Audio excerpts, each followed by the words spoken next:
adjusted in Chicago? Because it's always been a very open-minded musical town. I disagree with that. Really? Yeah, totally. Well, Totally. argue that with me. Chicago's really cliquey, Uh-huh. and if you don't fall into any particular clique, I mean, you are an outcast. Even like the blues thing, which is on its 7th generation now, it's very stock standard. You know, you don't see people doing new blues. You see people doing Muddy Waters, echo blues. You know? And we grew up in a time, as far as the band growing up, we grew up in a time where it was Soul Asylum, Replacements, Twin Tone.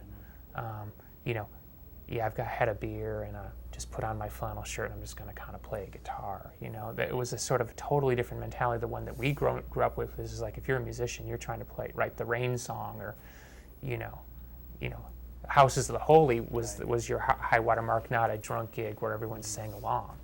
So it was really, we didn't fit into that at all, and so we were outcast from the beginning. So it was we were alienated in our own hometown scene from the beginning. And just about the time we started to sort that out, then we were on the national scene and we went through the same thing all over again. Right, because you happened right at the birth of the grunge movement. Sort of, in some weird way, got lumped into that. Yeah. Well, we were certainly influenced by what was going on. Yeah.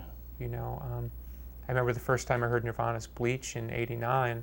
You know, I thought, wow, there's something really special there. And I hadn't read anything. I just, you know, I recognized that this fit right in with Sabbath or Joy Division. It seemed to me an extension beyond that. So we were quite comfortable playing loud, and you know, we're continually told that it was a bad idea. You know. What about getting on stage? Was that intimidating, or? He's never had a problem with it. But then he used to be blind. You know, he's had that eye surgery, so he could never see past the first 4 rows anyway. He's still teasing. Because I'm not trying to speak for him, but when he got his eye surgery, he said to me, "Holy shit, that's really intimidating. I haven't been able to see that." Because I was like, now you know what I've been looking at the whole time. You know. Yeah, exactly. So that's why you sit in the back. Well, that's my little inner sanctum back there.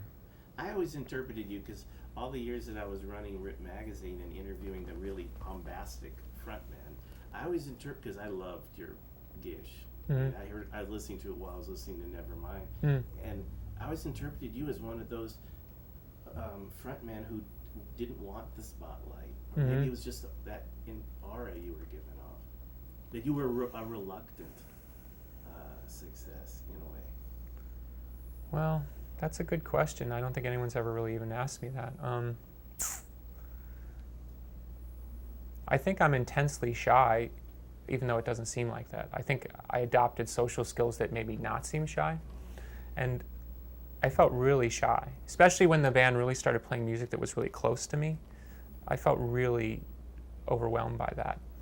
And I think what came out of that was being overly sensitive, and then sort of being attacked for being overly sensitive or not falling again into the archetype of what was typical. It brought out this other side of myself that's probably more what people would know now. And